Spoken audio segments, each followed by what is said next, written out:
Adapun risiko itu termasuk bagaimana menyeimbangkan antara mendisiplinkan warga menaati prokes sesuai standar PPKM dengan penyaluran bansos.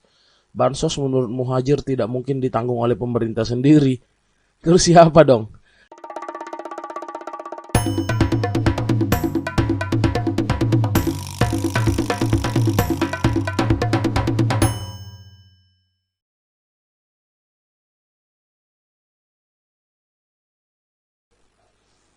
Hai, halo semua, kembali lagi di channel YouTube Tulus Pardosi. Di video kali ini gue pengen cerita. Sekarang sebenarnya gue lagi editing untuk buat video apa ya. Nah, ini gue play dulu.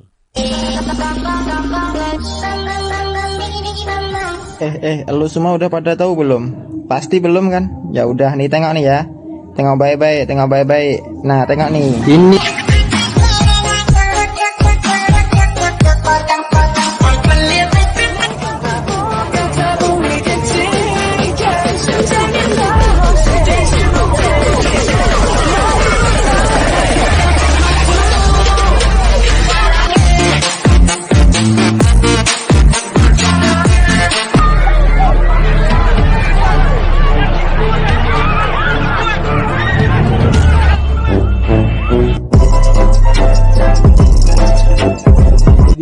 Tadinya gue pengen buat konten yang dimana berisikan beberapa perlawanan masyarakat, baik diwakili oleh mahasiswa, aliansi pedagang, dan lain-lain, yang dimana sebenarnya itu salah satu bentuk kritik gue terhadap pelaksanaan PPKM ini, PPKM darurat yang memang menuai banyak polemik.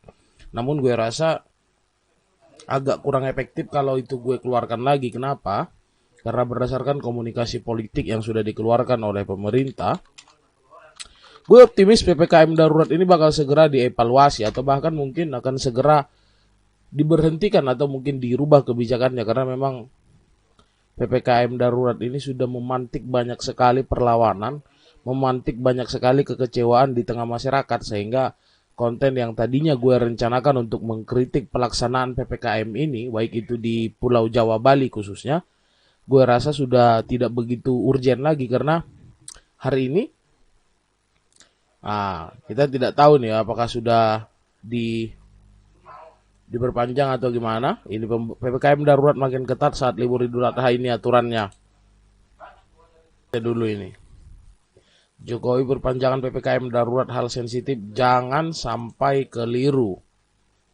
Presiden Joko Widodo mengatakan perpanjangan PPKM darurat merupakan hal yang sensitif sehingga harus diputuskan dengan hati-hati.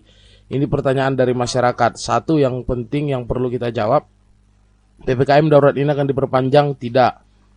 Kalau mau diperpanjang sampai kapan? Ujar Jokowi dalam keterangan melalui YouTube Sekretariat Presiden. Ini betul-betul hal-hal yang sangat sensitif, harus diputuskan dengan sebuah pemikiran yang jernih, jangan sampai keliru memutuskan, tegasnya. Sementara itu, Menteri Koordinator Bidang Pembangunan Manusia dan Kebudayaan Menko PMK atau Muhajir Effendi mengatakan, Presiden Joko Widodo telah memutuskan perpanjangan PPKM darurat hingga akhir Juli 2021. Hal itu disampaikan Muhajir saat mengunjungi Hotel University Club UGM yang dijadikan shelter pasien COVID-19 di Yogyakarta. Tadi rapat kabinet terbatas yang saya ikuti waktu saya di Sukoharjo, Jateng, sudah diputuskan Bapak Presiden dilanjutkan sampai akhir Juli PPKM ini, kata Muhajir seperti dilansir Antara Jumat. Presiden Joko Widodo, kata Muhajir, juga menyampaikan bahwa keputusan memperpanjang PPKM darurat ini memiliki banyak risiko. Ya tentu. Adapun risiko itu termasuk bagaimana menyeimbangkan antara mendisiplinkan warga menaati prokes sesuai standar PPKM dengan penyaluran bansos. Bansos menurut Muhajir tidak mungkin ditanggung oleh pemerintah sendiri. Terus siapa dong? Akan tetapi bantuan itu gotong royong bersama masyarakat dan sejumlah instansi lainnya. Oke, betul. Bansos ini tidak mungkin ditanggung pemerintah sendiri, sehingga gotong royong masyarakat termasuk Sivitas Akademika UGM ini di bawah pimpinan Pak Rektor membantu mereka yang kurang beruntung akibat kebijakan PPKM ini, kata Muhajir. Tapi gue sih yakin PPKM ini hanya dipersiapkan untuk menghindari klaster Idul Adha ini. Jadi sehingga tidak ada banyak mobilitas yang terjadi selama perayaan Idul Adha ini nantinya, sehingga diperketat lah. Tapi gue yakin setelah Idul Adha nanti bakal ada pertimbangan-pertimbangan ataupun evaluasi lah begitu, karena pelaksanaan PPKM itu sendiri belakangan ini menuai banyak sekali perlawanan dari masyarakat. Hal itu ditunjukkan dari banyaknya bentrokan-bentrokan, dari banyaknya aksi-aksi protes yang terjadi di lapangan. Misalnya saja ada aksi pemukulan oleh oknum Satpol PP di Goa, terus ada aksi demonstrasi mahasiswa di Ambon, ada aksi penolakan tutup dari warkop di Medan, ataupun mungkin sampai penyiraman air panas ke petugas, atau bahkan pedagang-pedagang yang memang harus dijatuhi sanksi denda. Jadi makanya itulah konten ini tidak jadi gue buat, karena gue yakin PPKM ini dipersiapkan untuk menghindari klaster Idul Adha. Gitu sih kira-kira. Menurut lo semua gimana? Harusnya kebijakan PPKM ini seperti apa?